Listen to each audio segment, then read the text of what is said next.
나처럼 이렇게 시간이 안 가는지 정말 버스 안에서 고잉 이불 속에서 고잉은 언제나 너에게 고잉. Assalamualaikum warahmatullahi wabarakatuh. Perkenalkan, nama saya Miful Jana, NIM 202301 10800075 Prodi PGSD. Saya akan menyampaikan materi tentang psikologi belajar. Belajar merupakan proses dalam kehidupan yang akan berlangsung secara terus-menerus melalui belajar. Seorang individu bisa berkembang ke arah yang lebih baik, namun keberhasilan proses belajar itu dipengaruhi oleh perilaku individunya. Keterkaitan antara perilaku manusia dan proses belajar dipelajari lebih lanjut pada psikologi belajar. Lantas, apa teori psikologi belajar itu dan seperti apa pentingnya memahami hal ini untuk guru? Pengertian psikologi belajar. Psikologi belajar merupakan gabungan antara ilmu psikologi dan belajar. Psikologi merupakan ilmu yang mempelajari perilaku serta kejiwaan manusia. Ilmu ini mempelajari prinsip perilaku manusia dalam proses belajar atau pembelajaran. Melalui ilmu inilah seorang guru diharapkan mampu mengenal karakter peserta didiknya di kelas sehingga bisa terbentuk pembelajaran dua arah yang komunikatif. Pengertian psikologi belajar menurut para ahli, sementara itu psikologi belajar menurut para ahli mengacu pada psikologi pendidikan. Tujuan psikologi belajar. Tujuan adanya psikologi belajar ialah sebagai berikut.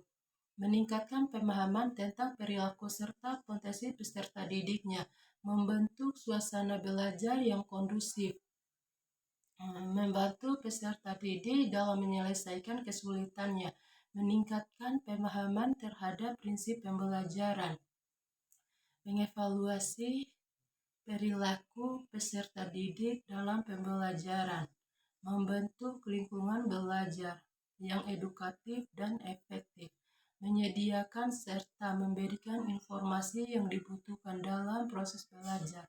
Manfaat psikologi belajar, adapun manfaatnya adalah sebagai berikut. Peserta didik akan mendapatkan bimbingan yang tepat sesuai dengan permasalahan yang dihadapinya. Guru bisa meminimalisir kendala pembelajaran dengan mengoptimalkan proses belajar peserta didik. Peserta didik akan mendapatkan pembelajaran sesuai dengan karakter dan kondisi psikologinya. Guru bisa mengatur waktu yang tepat untuk memulai proses belajar.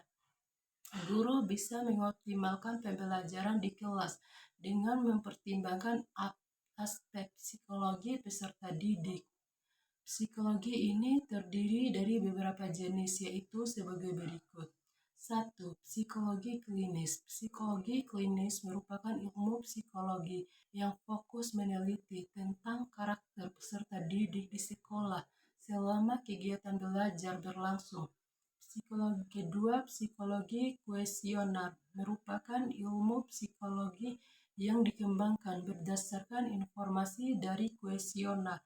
Contohnya, guru membagikan kuesioner pada peserta didiknya di kelas tentang efektivitas belajar menggunakan metode tertentu. Salah satu kelebihan metode kuesioner ini adalah guru bisa mendapatkan banyak data dalam waktu yang tidak terlalu lama. Ketiga, psikologi eksperimen. Psikologi eksperimen adalah ilmu psikologi yang dikembangkan dari hasil eksperimen atau pengamatan pada jangka waktu tertentu. Data hasil eksperimen bisa dijadikan acuan oleh guru dalam mengidentifikasi setiap masalah peserta didiknya. Dengan demikian, guru bisa mengetahui kondisi psikologi peserta didiknya. Berbeda dengan kuesioner, eksperimen ini membutuhkan waktu yang lebih lama. Yang keempat, psikologi studi. Kasus psikologi studi, kasus dikembangkan dari susunan pengalaman, sejarah, dan kisah peserta didik. Dengan adanya studi kasus, guru mampu menganalisis karakter serta kondisi lingkungan yang membentuk karakter tersebut. Misalnya kondisi keuangan, keluarga, kondisi orang tua, dan sebagainya. Ruang lingkup dibagi menjadi 3 pokok bahasa, yaitu sebagai berikut. Belajar. Satu, belajar.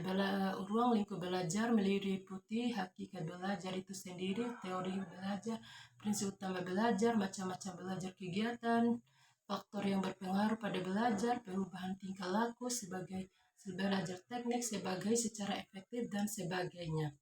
Kedua, proses belajar. Ruang lingkup proses belajar meliputi tahapan dalam proses belajar, perubahan psikis selama belajar, perilaku belajar kita belajar kaitannya dengan pengalaman belajar, motivasi dalam proses belajar dan sebagainya.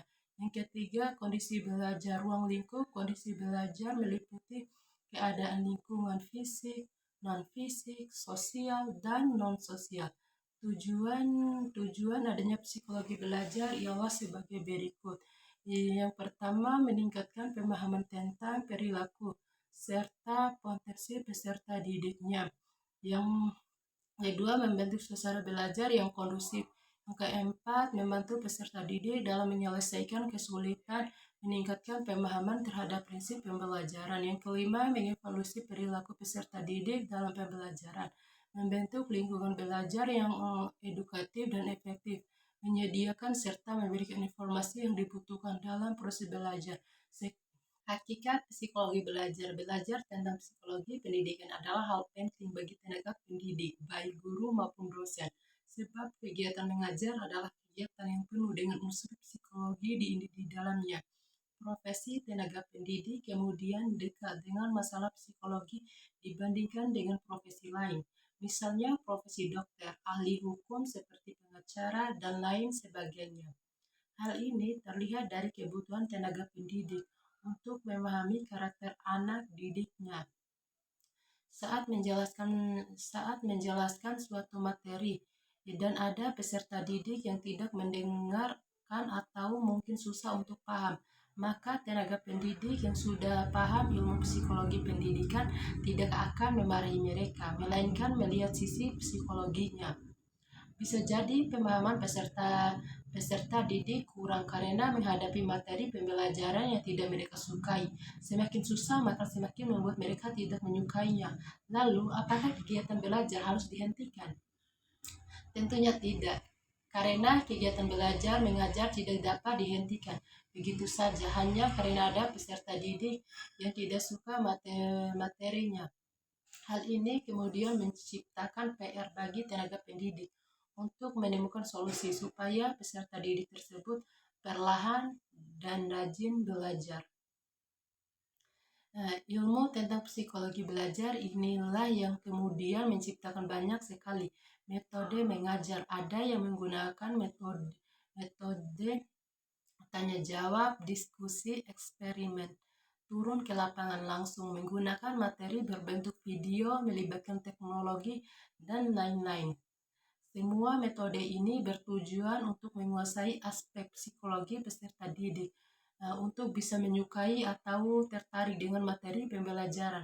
Jika mereka sudah tertarik, maka mereka akan menyimak penjelasan dengan seksama dan perlahan menjadi suka. Hal penting bagi pengajar dalam mengajar, dalam kegiatan mengajar, dan masih berhubungan dengan psikologi belajar, ada beberapa hal penting yang perlu diperhatikan oleh tenaga pendidik. Hal-hal penting dalam kegiatan mengajar yang dimaksud antara lain, yang pertama, menyiapkan materi pembelajaran. Hal penting pertama yang perlu disiapkan tenaga pendidik sebelum mengajar adalah menyiapkan materi pembelajaran.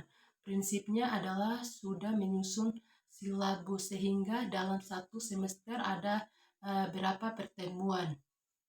Yang kedua, setiap pertemuan kemudian membahas materi apa saja. Penentuan ini penting agar pembelajaran berjalan dengan baik dan terstruktur. Yang kedua, memahami materi pembelajaran. Tenaga pendidik juga perlu belajar sebelum mengajar materi apapun yang sudah dipelajari dan dikuasai, tetapi perlu dipelajari ulang supaya paham luar dalam dan bisa menjelaskan dengan berbagai cara, mulai dari cara umum sampai cara yang mengandung unsur jembatan keledai di dalamnya. Yang ketiga, menentukan metode. Sekian materi yang saya sampaikan. Wassalamualaikum warahmatullahi wabarakatuh.